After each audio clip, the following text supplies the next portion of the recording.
everybody, welcome to Digital TechJoint. In this video, I'm going to demonstrate to you how to download a report in PDF and Excel format and also send that report as an attachment on email.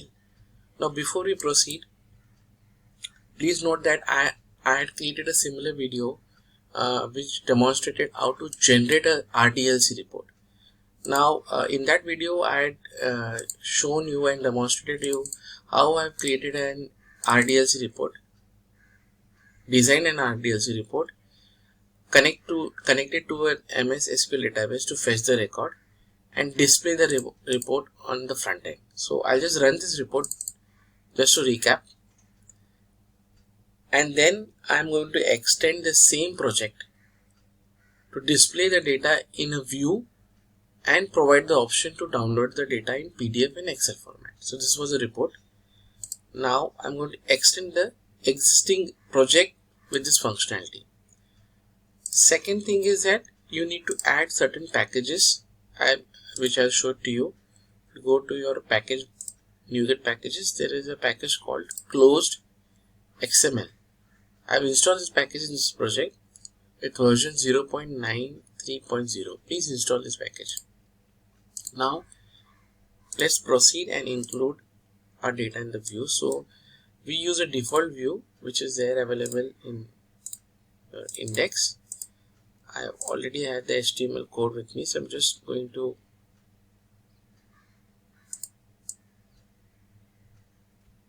use the HTML code over here. I'll explain this code, but we'll go to the controller and add the relevant methods. So in the index method, I'm going to first reference my model.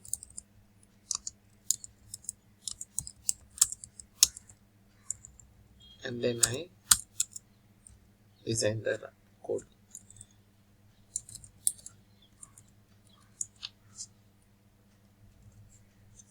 So we declare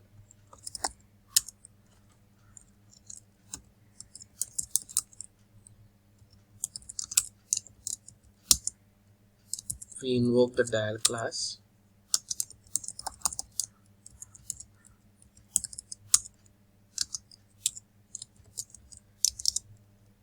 and then we call the method getAllCustomers.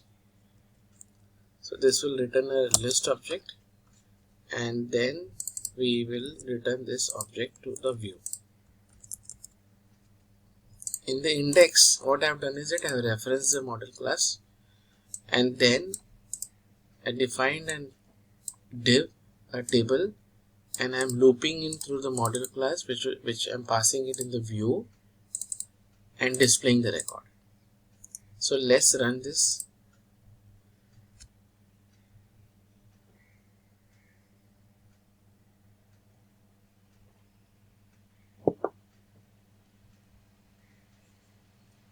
Okay, so now we can see data is loaded in a view.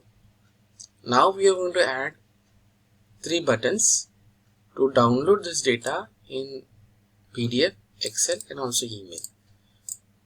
So what I'm going to do is that I'm going to use this HTML. Please note that I'm using the home controller. I've used the index to fetch the data.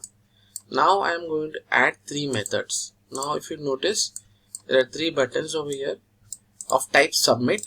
However, form action defines which method to invoke. So there is download PDF, download Excel, and send email.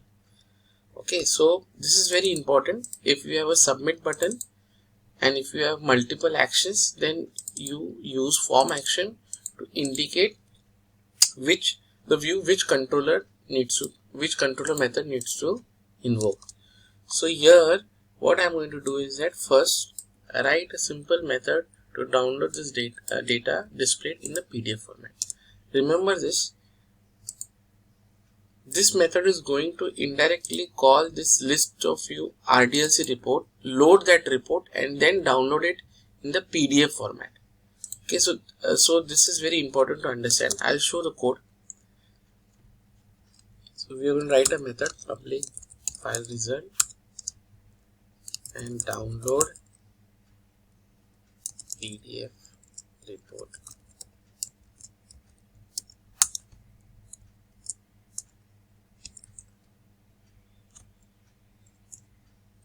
Okay, now we define a file name.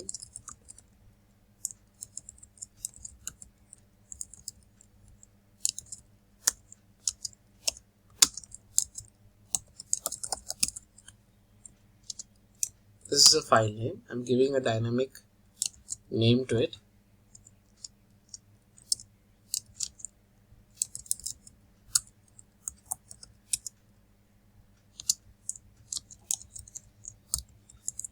This is in a PDF format. So this becomes my file name. Next thing is that I need to fetch the data. So I will use the same code to fetch the data in the variable, in the list variable. Now once this is done, I'm going to use this data and generate a report. So what I'm going to do is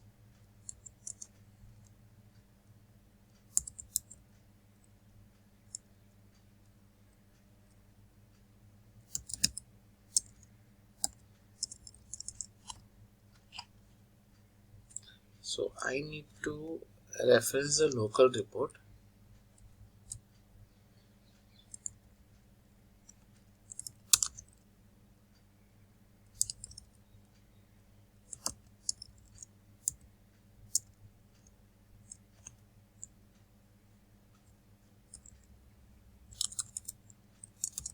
Local report.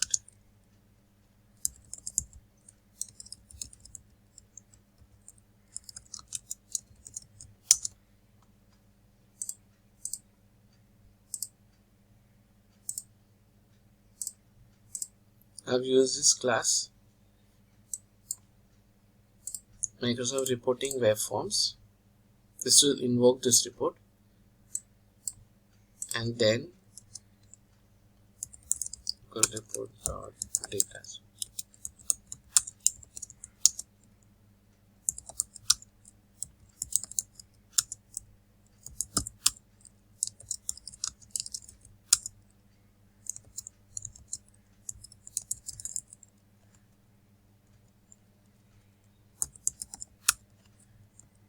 What we are doing over here is we are passing in the data source this list object which has data over here, and this data binding is already set over here. So if you go to your report view and if you go to our data source, already a data set is bind which is the list object, like which has all the variables.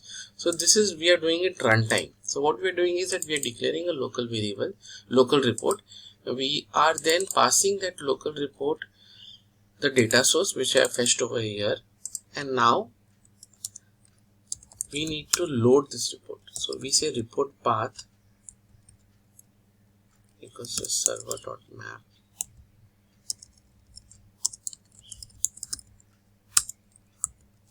map path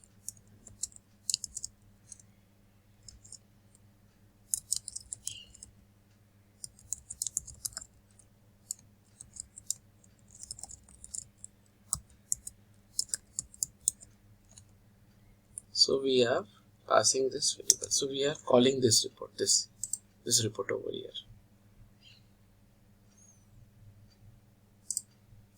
Fine, this is clear.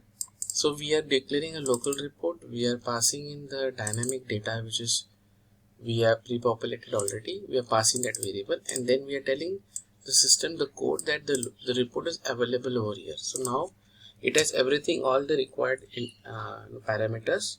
So now data is ready. Now what we are going to do is that we can load this report. We load this report, and now we need to convert that into PDF and download that in the browser. For that we declare a byte variable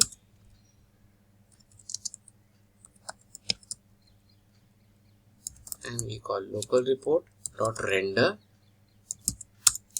in which format, in PDF. That's it. So this is rendered, and then we return the file which will download the bytes on the browser. We pass in the main type and the report file name which we declare PDF. This is a few lines of code required to download the report. Now let us debug it so that I can explain it to you runtime. So we run the code.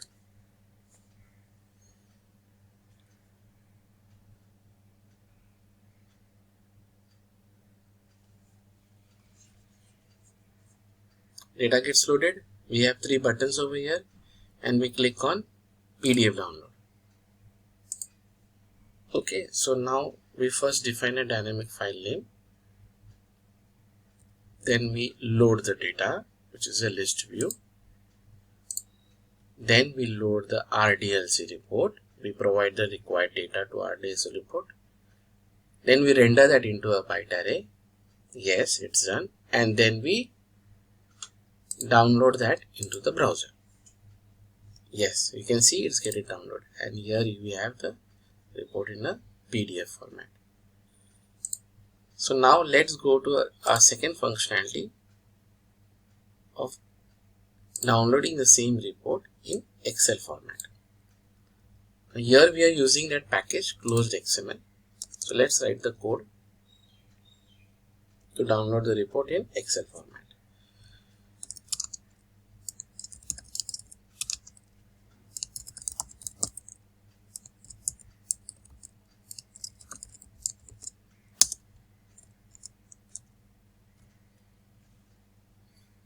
Dataset code will take it from here. We need the data, so this will remain the same.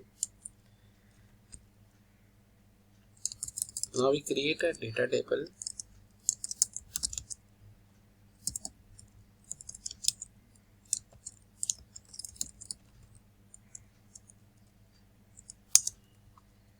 We are converting this list object into a data set.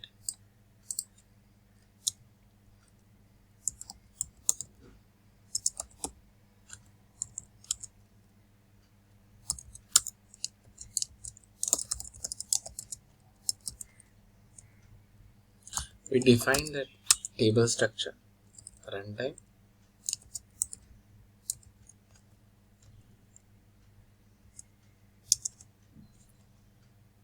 do the same for other columns.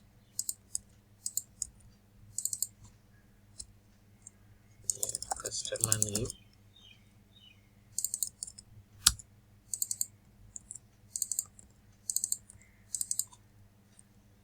mobile, and email.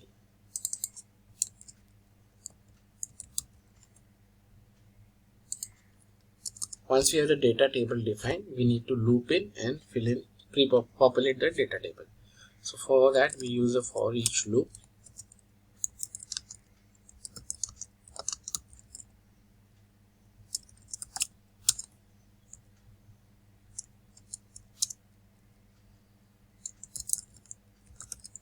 We define a data row and we say dt.new row, and then we bind the record set.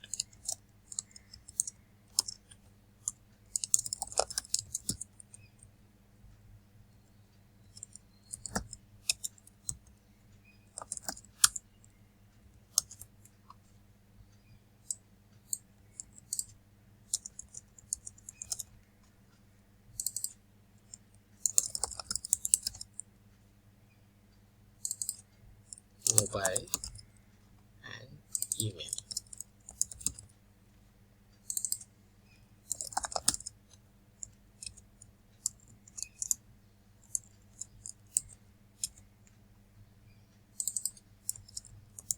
Email. So we have done over here, and we add that row, rows dot add, and we add this row. So we have actually created a data set, and then we have pre-populated a record. The last thing we need to do is that define the file name, my customer report. Again we bind a date time of now.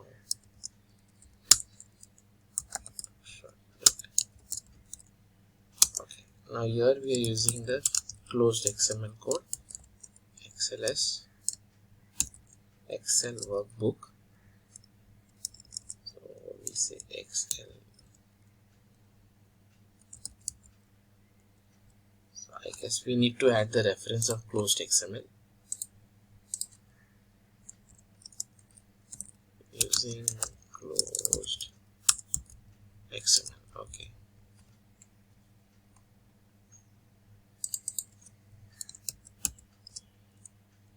Excel workbook WB.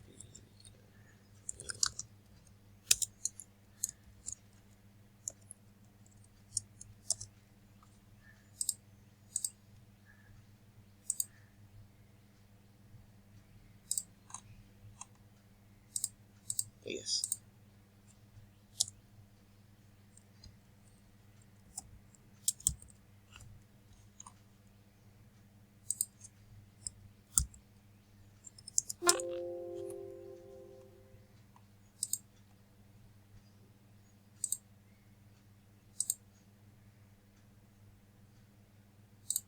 Not able to find. Okay, so I got it. This typo error. Yes, I got it. Sorry. Okay, now dot worksheet dot add, and we pass the data table having the records, and then we use the memory string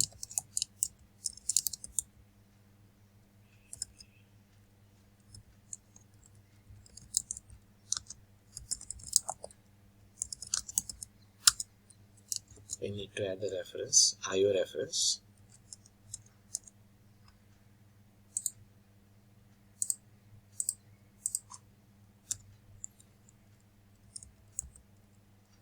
Save as stream, and then we return the file object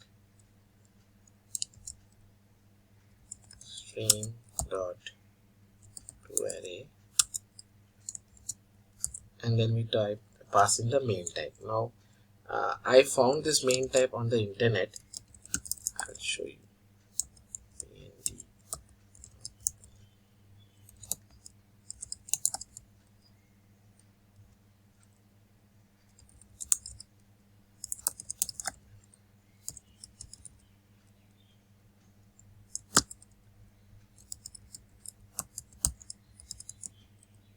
This is the main type, and then we pass in the file name and the extension.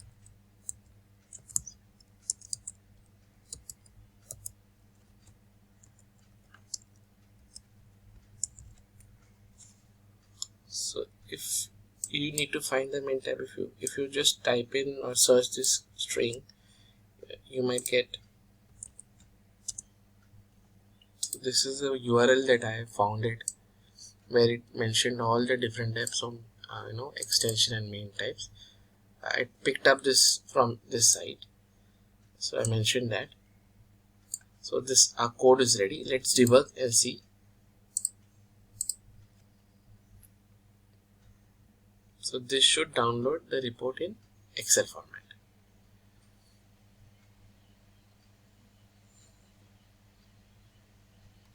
So we click on Excel download. Okay, so this is a data set. We fill in the data set.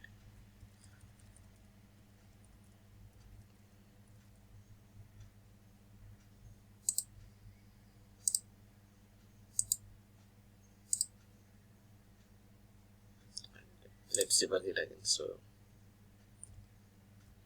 this fetches all the record. We create a data table runtime. We fill in loop in all the records in the data table.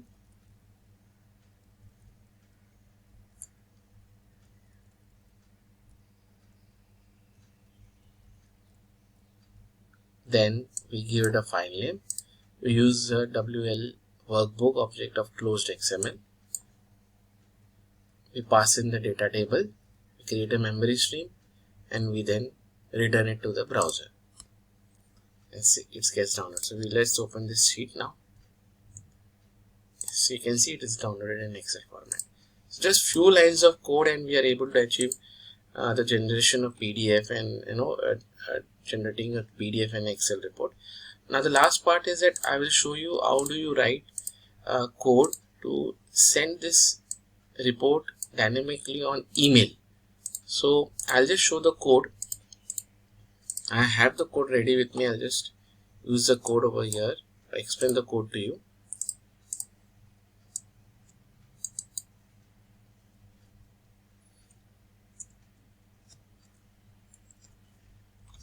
So while sending a report, what I'm going to do is I'll just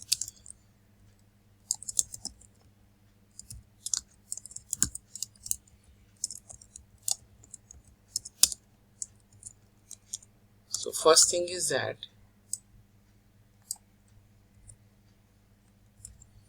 everything remains the same.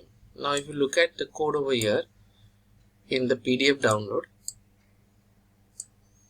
we are rendering the byte. So we load the report and we render the same in the byte. Okay, now once it is in the byte, same way we get the data and we store the data in the byte array. Now once you have the data in the byte array, you call the memory stream and you pass the byte array. Now after you pass, this is a code for sending email. So you can see this is a standard .NET code. The only difference is that here we are passing the memory stream with as the byte array and the file name as an attachment. So this will go as an attachment to the email you specify over here. So to email, and this is a typical .NET code. We can find it on the net. We have an attachment from to, and then we define the SMTP client, and when we send the mail. So this is the same code we have to use for sending this report dynamically on email. So you pre-populate the record. So for example, let me just also show this to you. I'll explain once again. So in this, while we're sending a mail, I'll debug it so that you understand it clearly.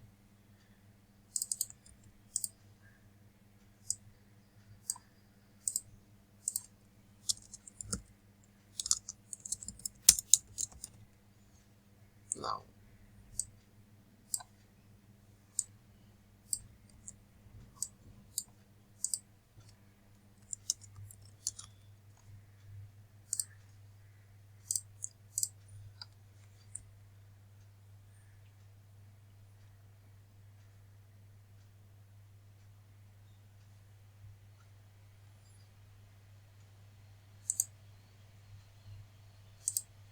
okay, so we click on email. Okay, so this is the same code. We define a file name, then we fetch the data in the list object, then we are loading the local report which is designed over here, RDLC report. We provide the data set. Now we render that into a byte array, which we did it over here. Now after that we pass it to the memory stream. Now here is a typical code for sending mail in .NET, where we are using the attachment property and we are passing in the memory stream and the file name. So this gets attached to the mail object, and then we add an attachment from to subject email and the body, and then we define the SMTP clients with the host port and we send the mail. So this is how you send a mail using the attachment and the report. So all these three functionality I have demonstrated it. I hope you like the video. As I mentioned, please do go ahead and watch the previous video which I pasted in the description link. And I hope the video was helpful and you were able to learn something new. Thanks for visiting, and please do subscribe and like the video. Thanks a lot.